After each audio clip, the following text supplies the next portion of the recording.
Guten Abend, meine Damen und Herren, und herzlich willkommen zu unserem Donnerstagabend im Museum.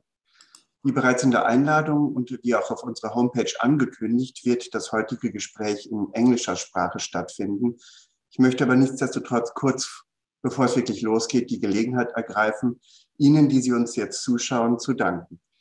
Die Sie uns live zuschauen, über Zoom und über Facebook, aber auch wenn Sie sich den Beitrag vielleicht später noch einmal anschauen werden, ein ganz herzliches Dankeschön von uns allen hier aus dem Kunsthistorischen Museum für Ihre Treue und für Ihre Teilnahme. Seit Januar diesen Jahres haben Sie sich am Donnerstagabend beteiligt. Sie haben zugeschaut, zugehört, vieles erfahren über unsere Arbeit hier im Museum, Fragen gestellt, mitgemacht und dafür ein ganz herzliches Dankeschön, denn heute Abend wird der letzte Donnerstagabend sein, den wir online übertragen werden. Wir werden in Zukunft analog hier im Museum mit Live-Publikum den Donnerstagabend fortsetzen. Wenn Sie also in der Nähe sind, in Wien oder in der näheren Umgebung und die Möglichkeit haben, bitte kommen Sie ins Kunsthistorische Museum und schauen Sie sich unsere weiteren Beiträge an. Es wird sich lohnen.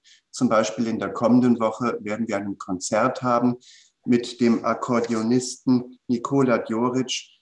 Er wird spielen auf seinem Akkordeon von Mussorgsky die Bilder einer Ausstellung. Und es wird dazu eine Lesung geben von der Journalistin und Musikwissenschaftlerin Nadja Kajali. Und es wird auch werden einige Kurzführungen zum Thema Musik in der Malerei in der Gemäldegalerie stattfinden. Und es wird auch weiterhin an den Donnerstagabenden werden wir Ihnen etwas bieten. Also ein ganz, ganz herzliches Dankeschön und bis bald hier im Museum. And now I would like to switch into English because we have a quite international around tonight. It's a mixture between Austrian, Tyrolean, Italian, German, and Spanish. And say a very warm welcome to our two speakers for tonight. This is Professor Dr. Carmen González-Román from Malaga, from Spain right now. And she studied art history, and she defended her doctorate dissertation about theory, art and scene in Renaissance Europe, graduating cum laude. This is the highest qualification awarded by a Spanish university. She completed her postdoctoral studies carrying out several research fellowships, for example, in San Carlo alla Quattro Fontane Library in Rome, or the National Library in Buenos Aires, or as well as the Glasgow University Library. Her research interests are mainly related to art theory, the Spanish treatises of perspective, the relationships between visual arts and performing arts, and the digital recreation of scenography in early modern period. As a result of these areas of specialization, she has gained 3 research projects funding by the Spanish Ministry of Economy, Science and Innovation, and has published a significant number of articles and books, both as author and editor, among other papers presented at international conferences. Currently, she is senior professor at the Department of Art History and vice dean in the Faculty of Humanities at the University of Malaga. A very warm welcome to you, Professor Dr. González-Román. And our other speaker, you will know him very good from the last month. We had the chance to see him at several occasions. It's my very dear colleague, Dr. Rudi Risatti. He studied scenography and promoted in philosophy and art anthropology at the Vienna Academy of Fine Arts. Since 2013, he is curator at the Theater Museum in Vienna, where he was initially responsible for the collection of set models and costumes. Since May 2015, he is curator of the collection of hand drawings and models. His research focus lies on morphology and historical development of the stage, sacre rappresentazioni and staging forms of the Middle Ages, theater aesthetics and technology in the Renaissance and Baroque, reconstruction of historical theater events through digital media. There are numerous publications on these topics by his hand. The last exhibitions he had curated or co-curated were Spettacolo Barocco, Triumph of the Theatre in 2016 and 17, The Magic Room, Stage Picture Models, and Grotesque Comedy, Ludovico Ottavio Bonaccini, an exhibition we heard here also on Thursday evening. It was closed just a few weeks ago. He's together with Professor Dr. González-Román curating and coordinating the virtual exhibition entitled From Real Life into the World of Art as a result of an international research project that will be programmed by the visual media department here of the Kunsthistorisches Museum. And it was programmed and is now also live. It was launched in this June. And this is also the topic we are talking about today. It's called Artes, if I pronounce it really. It's Art S. And one of my questions would be, how do you found this name? From Real Life into the World of Art. It's a virtual exhibition, an interactive presentation, as we heard, from an international research project. And it's about relation between the visual arts and the performing arts. And now I give the word to you, both of you, and please say something and inform us and the audience about your project. Okay. Thank you very much, Daniel, for the nice introduction. For me, it's a pleasure to be here again in the virtual space of the KHM, the Kunsthistorisches Museum in Vienna, and of the Theatre Museum, since the Theatre Museum in Vienna is giving a strong contribution for this project, which is coordinated by all of us together, and is, as you said, has been carried out by the visual media department of the Kunsthistorisches Museum. And it's especially a great pleasure for me to see again Carmen virtually. She's in Malaga in Spain, and we had a wonderful opening of this fascinating project there, enjoying the nice atmosphere in Malaga, but also putting all our efforts in trying to come to this wonderful result. And Carmen and me prepared for tonight a presentation trying to explain the background of this virtual project, also from a theoretical point of view, but we will also dive into the exhibition together and show you some examples from the very different sub-pages which have been created for this project after our theoretical presentation. And Daniel was asking about the term Art S. I don't know whether, Carmen, you would like to explain a little bit from where it comes and why we chose to have this title, or the beginning of the title like that. The beginning. Okay. First of all, thank you very much for inviting us to this interesting event, online event. And I'm pleased to be here, obviously.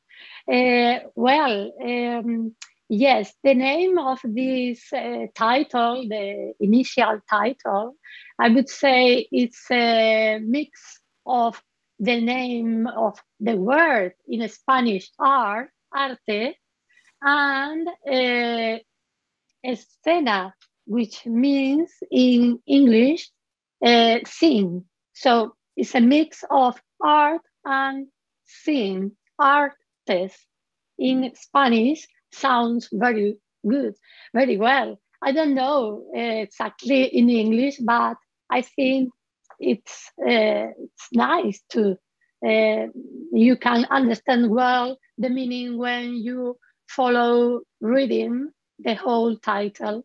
So that's all in relation to the title. And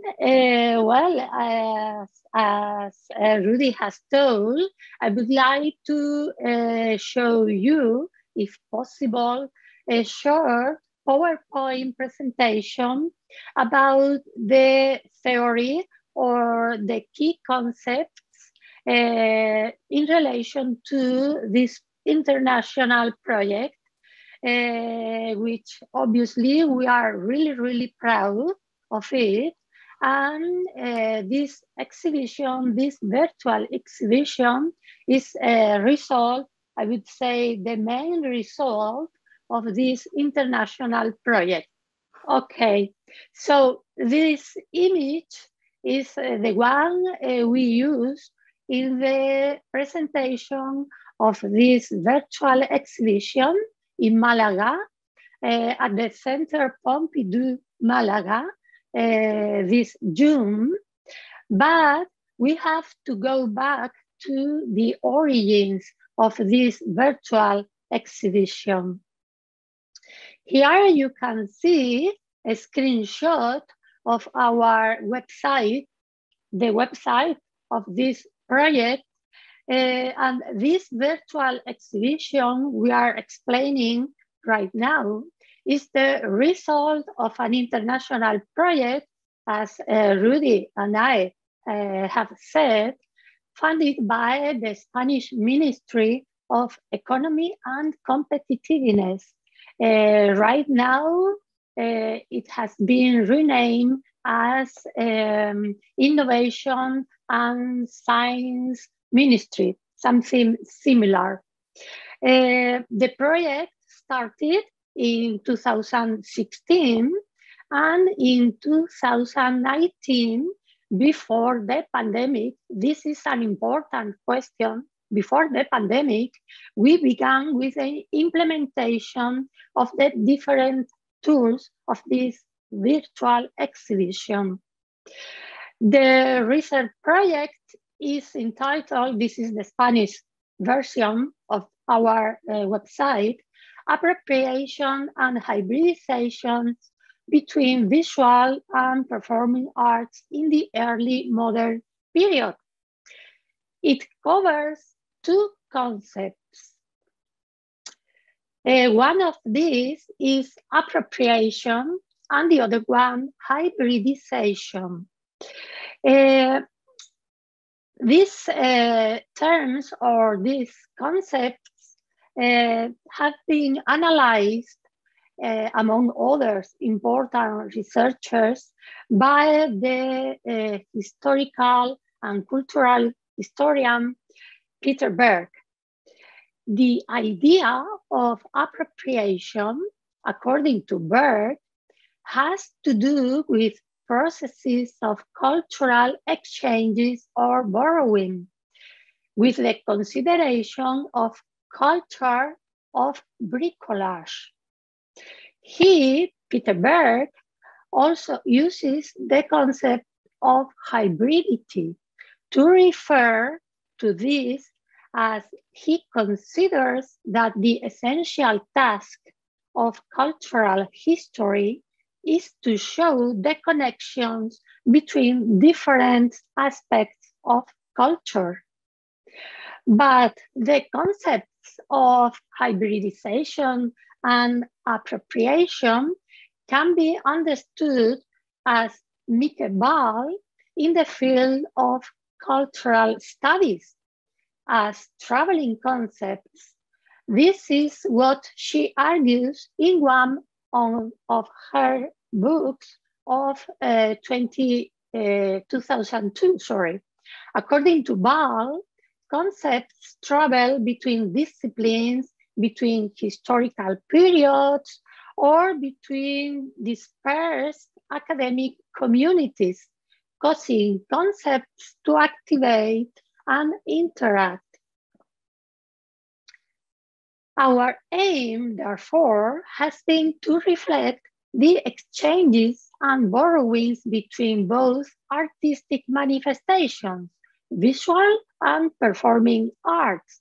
Here you can see a screenshot of our website, arteshypothesis.org, when we have been implemented some of the results in this project.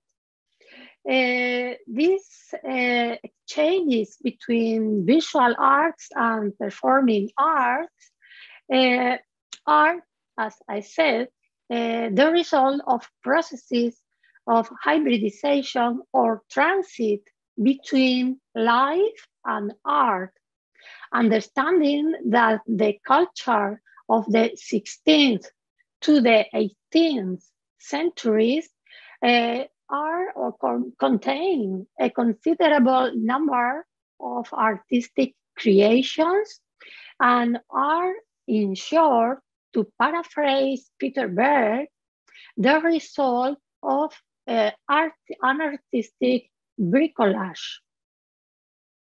Here you can see another screenshot of our webpage with some projects like this one, the Stirling Maxwell Festival Books Project, which continues in our next project.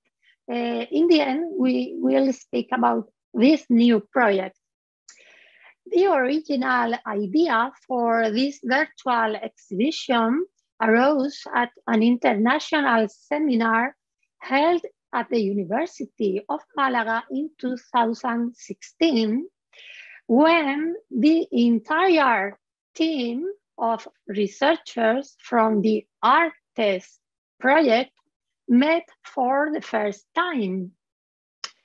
In a working session, the design of an exhibition was proposed as a way of disseminate the result of the project.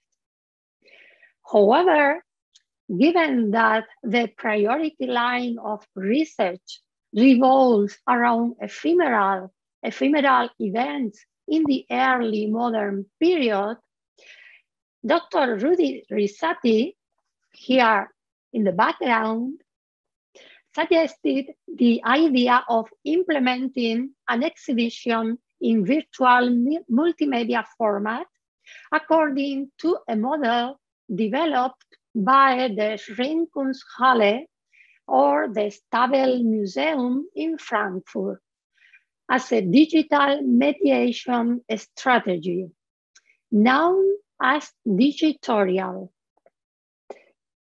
Another important event organized by this project took place in Vienna in 2018 at the Theater Museum, where the work session we made progress in designing and setting up the virtual exhibition, and where also we were invited, kindly received at the Spanish Embassy in Vienna. The last event organized by this project before the presentation of the virtual exhibition this year was held in Madrid and Malaga in 2019. On that occasion, also, those responsible for the digital strategy of important museums such as Museum del Prado, Prado Museum, or Ringkunsthalle from Frankfurt participated on it. Finally, the virtual exhibition was presented in Malaga on June. From Real Life into the World of Art takes its title from the words of a renowned art historian, Jacob Burckhardt, in his book, The Civilization of Renaissance in Italy, in which he devotes a chapter to festivals and defines them as a real transition between life and art. Burckhardt's legacy was continued in this sense by A.B. Warburg, and both in some way constitute the conceptual basis of this virtual exhibition. The purpose is, as I keep repeating, to show other moments of transitions between life and art. In short, this exhibition constitutes a virtual space halfway between an academic publication and an interactive art exhibition. To conclude, another important thing I would like to underline is that the exhibition design has meant a paradigm shift in the way of constructing a scientific narrative in the humanities by all the researchers involved in this project. As curators of the virtual exhibition, my colleague Rudi, Risatti, and I proposed to the authors of each tour a different way of conveying their research, forcing them, in the good sense of the word, to develop a storyboard including visual, audio, and textual content, as well as the order and animations to be implemented with the help of digital technology. With this change of paradigm in the way of translating a scientific story in the humanities, we also demonstrate that it is possible to combine creativity and scientific rigor, and that the design of a storyboard for this virtual exhibition is in itself a scenographic activity.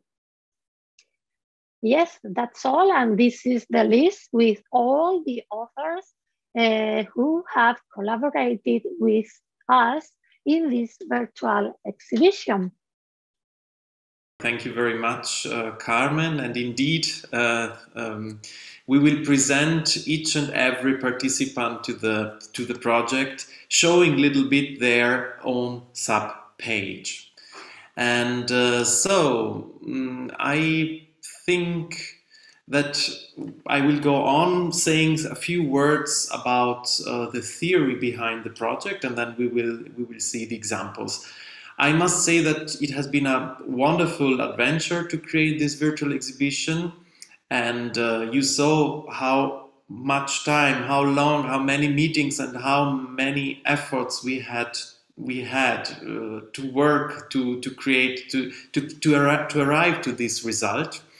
And it is indeed the result of a large research project involving 18 researchers from 5 different countries, and which combines the iconographic material from several European and also non-European collections.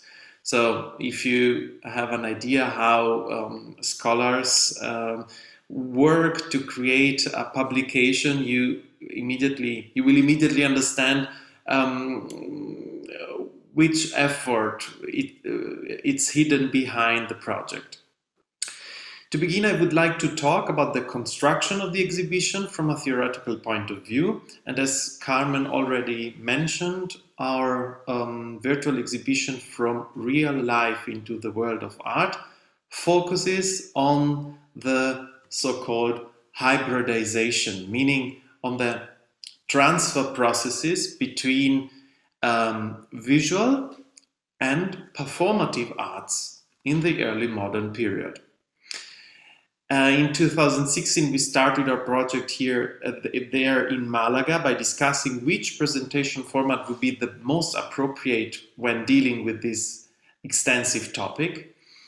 And I could add that a travel exhibition would have been a difficult undertaking, both from an organizational and financial point of view, as well as repetitive and anachronistic with respect to our topic.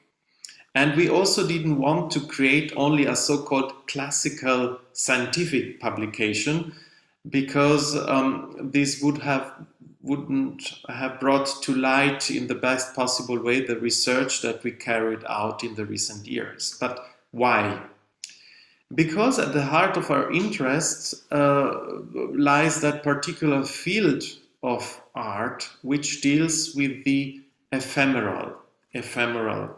In our virtual exhibition, we sometimes concentrate on paintings showing moments of everyday life in which the theatrical aspect prevails, or we refer to historical festivals, entries and pageants, operas and ballets, whose nature is, of course, transitory. They happen in a moment and then they are gone. And so Carmen mentioned him already, as Jakob Burckhardt emphasized in the Civilization of the Renaissance in Italy, also die Kultur der Renaissance in Italien of 1860, such festivals marked the point of transition from real life into the world of art.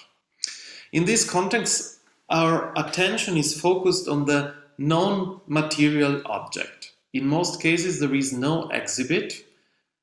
This means that there is no art piece other than a specific present moment. So our desire was to reflect on something which occurred in the past and therefore no longer exists today. In fact, after the completion of such an event, of a festival, a comedy, a horse ballet, just to make some examples, only fragments such as texts, images created afterwards, or even beforehand, musical notations, official description, or personal comments made by people attending, etc., remain with us. Even though following the dictates of representation and political influencing, the festive culture of the period between the 15th and the 18th century strongly developed an aesthetic of the present moment, and thus they laid the foundations for the modern concept of performance. By this, it made extensive use of transfer processes between different disciplines, like visual and technical arts, such as painting, sculpture, and architecture, and performative arts like music, acting, and dance, and of course, literature. That festive culture was centered on achieving impressive results on the stages, streets, or squares of cities and towns. And for these reasons, we thought that the best way to present the results of our research to the public would be to apply a similar approach, but using contemporary digital tools. In the course of the project, we soon realized that new technologies capable of combining different contents like texts, images, and audiovisual elements would be the best strategy to make at least some aspects of the glamorous festive culture of the early modern period visible to our audience. Of course, we are talking about a sort of reconstruction process whose first step is to mentally recreate the dynamics of the chosen event. And to use a Socratic metaphor, every curator of our 15 sub-pages, you will see in the exhibition we have 15 different stories, they had to give birth again to the festive occasion she or he chose to reenact. We had to see it inwardly by combining the available fragments and all known historical facts first. And the second step was to transpose our vision into a narrative that would be accessible to other people too. On the technical side, it had to become accessible to the media designers in charge of programming the virtual exhibition. In this case, I would like to thank here our dear colleague Nicoleta Hernandez from the visual media department of the KHM. She is the person who, in fact, programmed the exhibition. And on the other hand side, we wanted also this reenactment to be accessible to a wider audience, so to you all. So our approach wanted to combine scientific accuracy with maximum accessibility. And this intent is to a large extent geared towards the so-called London chart of 2006 or also the Principles of Seville of 2011, which are suggesting a codex of well-behavior in dealing with reconstructions and animations of historically relevant themes. This is why we spent a lot of energy on developing a fluid narrative using new tools. By doing this, I think Carmen already spoke a little bit about that. We created new forms of storytelling in which the visual element plays a central role. As you will see, visual elements are combined with written or spoken text, with music, with film sequences, etc. But none of these different fragments or elements are more important than the other. They are equally important and they have to be combined together. Another relevant aspect is that the visitors to the exhibition are, to a certain extent, free to choose specific paths within the virtual space. So, and to conclude, I would like to emphasize this point. By studying the transfer processes of the festive culture of the past, we in turn generated new transfer processes and hybrid forms of communication. Therefore, the result cannot be called a reconstruction, but rather a construction in its own right, a kind of bridge connecting visitors to an idea, to an imaginary, assembled with some scientific accuracy, but without the pretense of perfect objectivity. Similarly to the festive occasions or events of the past, our virtual spaces also want to have something playful in it. Just as they were born in the minds of the curators and of our media designers to be passed on the digital dimension, we wish them to come to life again in the eyes of our visitors. So, let us now pass on to the virtual exhibition. So, as you see, this is the main page of the virtual exhibition, Artes from Real Life into the World of Art. And here you have the 15 different stories set up by us and by our colleagues, of course, from all over Europe. And it looks like like a jigsaw puzzle made up of different paths. So there are 15 windows, each one completely independent in its contents or in their appearance. So, and I would like now, so here you have the introduction, you can read a little bit about the project, but then you are invited to access the different 15 spaces. And I would like to open the first one. This is Carmen's, Professor Carmen González-Román project entitled Scenography and Venetian Painting.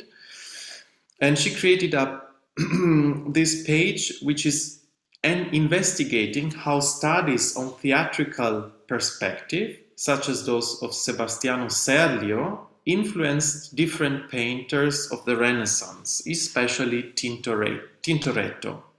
You see here the wonderful work of Tintoretto on the left side. This is a detail of the washing of the feet in the Prado Museum. On the right side here, you see the tragic scene, quite, as a for theater historian, quite famous engraving by Serlio, the tragic scene, and you can easily, through this tool, easily recognize that Tintoretto based his composition, created the background of his painting, referring very clearly to Serlio's engraving.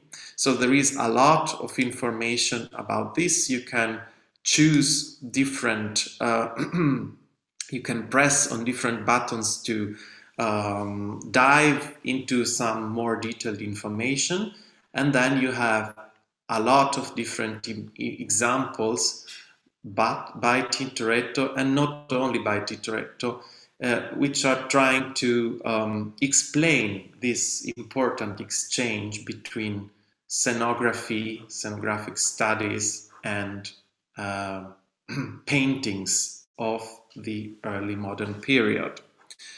So let's go back. May I ask something? Yes, of course. This is quite an eye-opener for me to see these masterpieces by Venetian Renaissance masters like Tintoretto or Paris Bordone, Yes. working with these treatises by Sebastiano Serlio or Donato Bramante. And it makes for me very clear that the scenery in the foreground is just like a theater stage. And the background is like a scenery in a theater.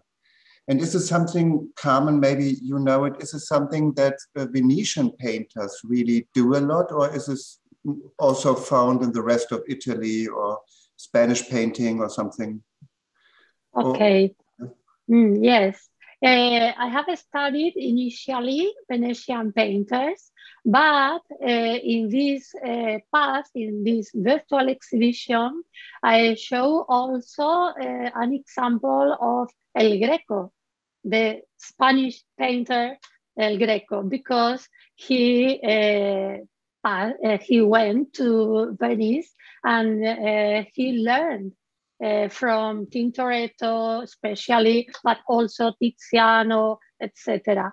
This is a particular research focused on Venetian painters, but obviously there are another painters who used this kind of scenery as a background on their paintings. In fact, one of the articles I mentioned at the end of this virtual sub-page is one that I wrote 2 years ago, and is entitled Meta-Scenography. So I analyze some examples of paintings since 16th century to 20th century, from Tintoretto to Picasso, for example.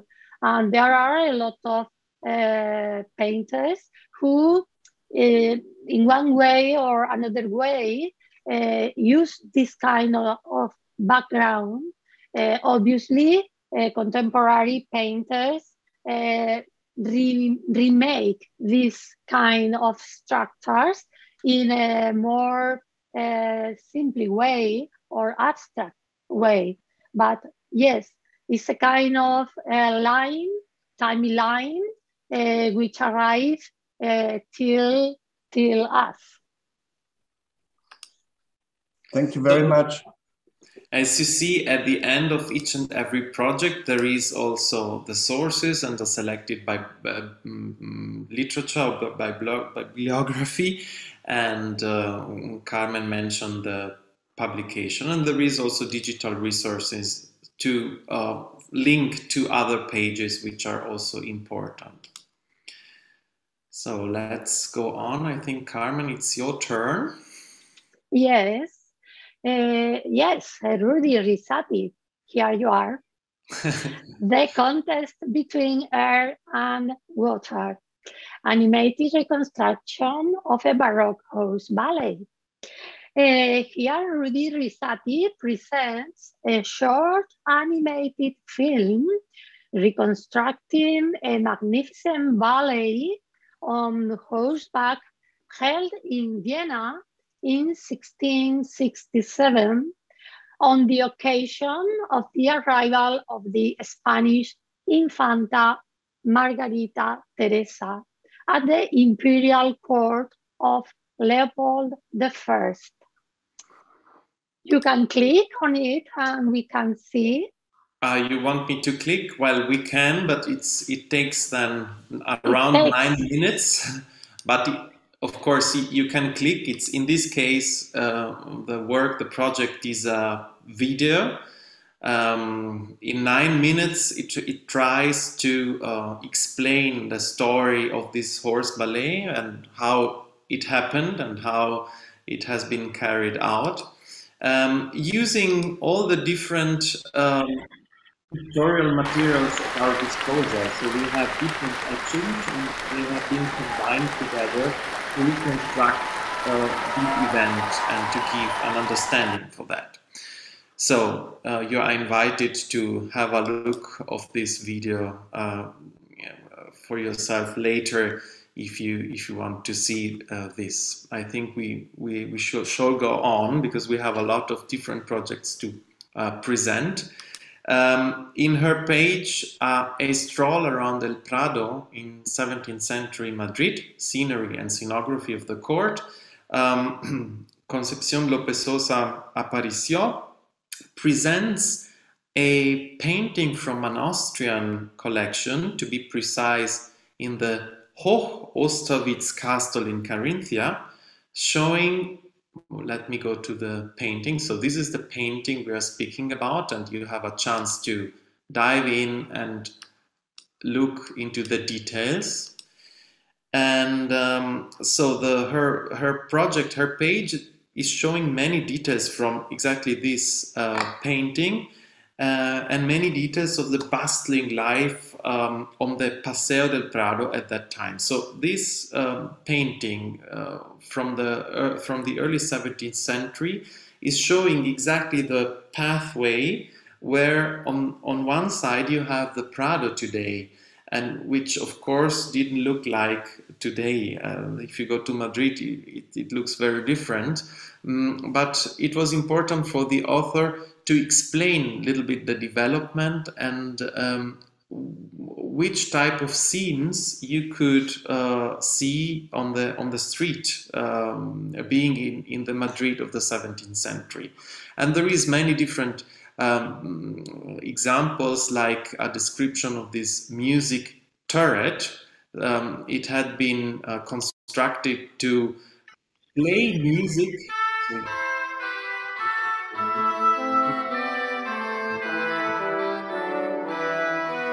So this is a music of the time, and so there was a kind of background music going to that place. So it's a very extensive project, and you through this button you can always go back to the map and then discover other different points. So the fourth work is a project by my colleague Daniela Franke from the Theatre Museum. It's also a movie, and it presents the opera Il Pomodoro, so the Golden Apple of 1668. It was the one of the big opera in occasion of the marriage between Leopold I and Margarita Teresa. And it was an opera. The real performance had a time of 10 hours distributed on over 2 days, and the movie in 30 minutes is trying to reconstruct, using the pictorial material at our disposal, made by Lodovico Ottavio Bornacini, to tell this complex story, which goes back a little bit to the judgment of Paris, so the Golden Apple. Let's go on, Carmen. Yes. So the fourth. The next one. Yes, write this. In this space, good architecture, in Spanish, buena arquitectura, Victoria Sotocava and Isabel Solís Alcudia thematized Juan de Villanueva's ephemeral constructions for the proclamation of Carlos IV in Madrid in 1789. Juan de Villanueva was a famous architect in Spain in the 18th century, and this research is really important, a very important approach to his work as a builder of this kind of ephemeral buildings. Exactly. Hilary McCartney, she's our dear colleague from Glasgow, proposes a rereading of an important festival book. It's Torre Farfans, Fiestas de Sevilla, but from the perspective of the Scottish collector Sterling Maxwell, who in the 19th century was a passionate scholar of the festive culture of the Iberian context. So this is a engraving showing his library, and this is actually the book we would like to, the red book is the book Hilary wants to show to us, to present, and if you open it, you can discover so many different things, especially about the festivals, of course, of Seville of the time. So she is presenting, in fact, two different dimensions. The festivals in Seville of the 17th century, where in the book contains these wonderful pictures and engravings, but also the collector activity of Sterling Maxwell.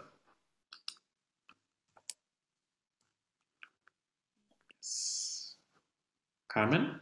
Yes, the next one, the hidden machinery in the Florentine theatrical tradition of the 15th and 16th centuries, is Alexandra Bucari topic. She explains how sacred representations such as the Annunciation were staged by means of complex stage machinery mounted in the domes of the churches in Florence. Like this reconstruction Rudi has shown us before these images, which is quite instructive in the sense of imagine how this machine worked at that time inside the churches in Florence. Quite interesting too. Right, exactly. And this is the reconstruction made by Alessandra and her sister. They created this image so that we can understand a little bit that the paintings she was citing and showing along her page are to be thought also a little bit like that. So that something is moving and coming, as Vasari is explaining also that Holy Mary or the angels or the angel Gabriel is descending from the top of the dome right to the ground of the church. So the next work by Teresa Zapata Fernandez de la Hoz, let me see, the project is here. She offers an iconographic analysis of the triumphal arch at the Puerta del Sol in Madrid for the royal entry of Marie-Louise d'Orléans, which took place in 1680. And she's first showing the exact place where the arch had been constructed, and then she shows so then the different steps in the procession going to the royal palace during the entry. And then you can see, as you see here, so this is the engraving of that ephemeral construction, and you can study the iconography of all the elements present here, which in part were flat elements, so paintings, and in part they were sculptures. So if you press on one of them, you can learn a little bit about them and study the iconography of the different figures. It's a very powerful tool to explain also the different levels of artworks. Okay, next step is, I'm not sure, here, yes. Next step is Baroque Lisbon, Power and Representation, where Susana Varela Flor presents a work by the Dutch painter Dirk Stoop, showing lively scenes on probably the most important square of Portugal, the Terreiro do Paço. It's similar to the Concepción Lopezosa subpage in the sense of Susana Varela show the main painting, and we can see the details of each one of characters or scenes inside this famous square, now currently known Plaza del Comercio in Spanish. Let me think in Portuguese, Paso do Comercio, or something similar, I suppose. Exactly. So the next work we would like to present is the work by our dear Italian colleagues from Florence. Florence 1589, the intermedi of the comedy La Pellegrina. I don't know whether you know that the Pellegrina of 1589 is actually the very first opera. So we could say like that. So in the history of theater, we consider the intermediums, the interludes within La Pellegrina, which was a very boring comedy, so far we can say. In between, Bernardo Buontalenti created on the stage magnificent interludes presenting monsters. I will show you some examples, and they have been accompanied by music. And so we consider this event at the end of the 16th century to be actually the beginning of opera, yeah, because before there were hybrid forms, but it was not that developed yet. And Sara Mamone, Anna Maria Testaverde, and Ciro Ferrone have made a sensational reconstruction of these interludes, in explaining, in fact, how opera was born as a new theatrical genre. So it was in occasion of the marriage of the Grand Duke Ferdinando I de' Medici with Christine of Lorraine. So you have some details about their marriage. You have a plan of Florence showing the most important places. And then you literally dive, entering into this reconstruction model of the Florentine Uffizi. You see them here. You literally dive into the building, searching for the theater space, which is not existing anymore. So this is a model reconstructing that magnificent theater of the time. And then the story starts. So so there is some further information about the staff, about the main participants, but in fact, the most important point is the explanation of the different interludes. I would like to show you the movie of the third intermezzo, which is quite funny, with title Apollo Pythios Fight.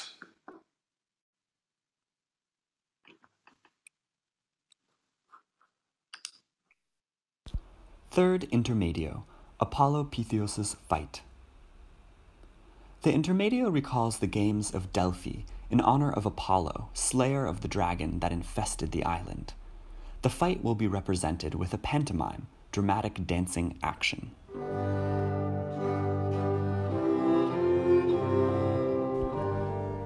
Nine pairs of singers enter the scene from the right and 9 from the left, the citizens of Delos, who complain about their fate. From the back of the scene appears the head of a dragon breathing fire. From up in the sky, the god Apollo descends onto the stage. The pantomime fight begins. After an arduous struggle, Apollo fires a deadly arrow and the dragon perishes. Once the dragon has been defeated, the citizens of Delos sing a song of thanksgiving and leave the scene.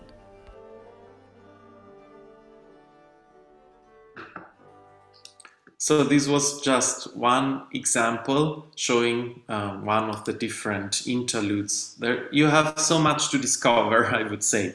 So, Carmen, the next one is the look of the gods. The look of the gods, yes. This one is at the center of Isabel Alba Nieva's research to explain the forms and meanings of Roman divinities as they were seen in the early modern period. She relied on a masquerade held in Lodi, Lombardy, in 1680. And Isabel Alba is particularly interested in show and explain not only the symbology of these gods or goddess, but also she explained the quality of the material used in this kind of dresses, and the texture and all the colors usually used in this kind of masquerade or dresses. So, as you see, the look of Olympian goddesses with the look all'antica, as Carmen said, the shapes, colors and textiles. So she is explaining for this type of event which type of costumes and materials had been used exactly. Mm-hmm. All right. So we would like then to present the project by our colleague from the painting gallery of the Academy of Fine Arts, Vienna, Dance in the Trattoria by the painter Jan Miel. It is a so-called bambocciante painter. Let me see whether the page is working. 1 second. Sometimes we need a better connection. Right, now it works. Oh, okay. And so it's all about a painting by Jan Miel. Let's try to see, I think. So,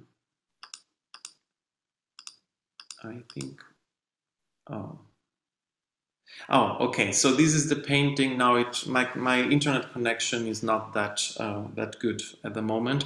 So now we have the painting by Jan Miel, and Claudia Koch created this page through which you can press on each and every figure and learn more about them.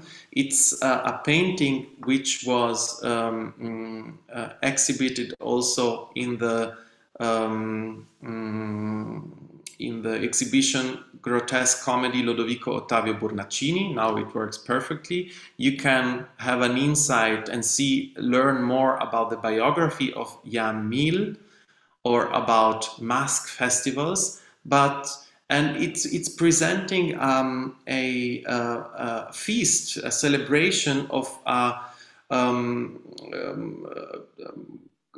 Commedia dell'arte group, which probably had a performance, and now they earn a little bit of money by having the performance outside on the streets, on the roads, and they are going back to the courtyard of a restaurant, of a trattoria. So this is the title also of the painting, Dance in the Trattoria, and they are having a nice time together, eating or drinking something like Arlecchino and Dottore, playing music, eating something. There you see that lady eating something which looks like spaghetti, and you can press on each and every detail and discover more about the details of the painting. So you have also noises like the kitchen right here, etc. There is some different very nice effects which make the painting and the story behind it very lively. And the last 3 projects are not yet there because this is a modular concept. So this exhibition will grow in the future, and so this work, Innsbruck 1580, the Colorado wedding in Innsbruck, let's bring it to life, will be the project by our colleague from Ambras Castle, Veronika Sandbichler, in Innsbruck. And it will present a page and full of mythological and fantastic figures from 1580, organized by the Prince of Tyrol, Ferdinand II, on the occasion of the wedding of his court chamberlain, Kolowrat. Ferdinand himself appeared at this magnificent event as Jupiter, the highest of the Olympic gods. And this page will be ready in a few weeks, so this will be something new you have to discover. Carmen? Yes, the next one is the Pedro Flores page or path, and he focused on a painting preserved in the castle of Weilburg in Hesse, Germany, detailing the arrival of King Philip III of Spain by water in 1619. This page also will be opened in short and will bring light many details of Lisbon before the great earthquake of 1755. And for the Imperial Carriage Museum, the Kaiserliche Wagenburg in Vienna, Monika Kurzel-Rundscheiner revives the fascinating world of Baroque courtly sleigh rides in winter. The large format painting of a Viennese sleigh ride from 1765 shows an astonishing interviewing of courtly ceremonial and princely representation. And this page will be also ready in a few weeks. Maybe some of you know the huge painting at the Imperial Carriage Museum close to Schönbrunn. And Monika Kurzel-Rundscheiner, our colleague there, decided to study and to work with this object, presenting all the details in a short animated video. So these were the most important information about the different projects. And as you see, it's a very complex and very huge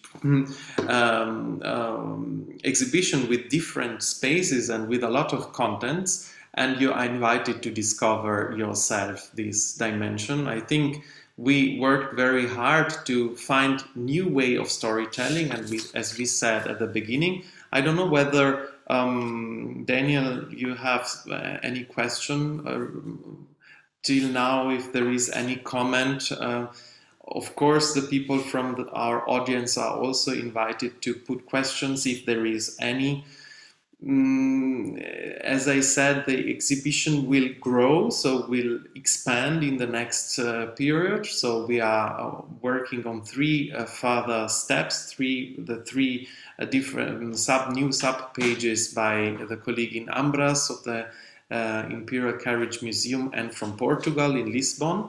But then we don't know, maybe there will be a further evolution of the project.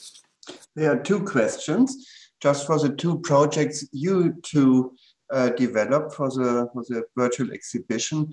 For you, Professor Dr. González-Román, is the question, is there just the architectural background took by the architectural treatises like Serlio, Bramante, or is there also something from natural scenery background from theater that were took by the painters for their compositions? So you mean if, for example, Tintoretto took this kind of scenery background from other painters or just from the scenery?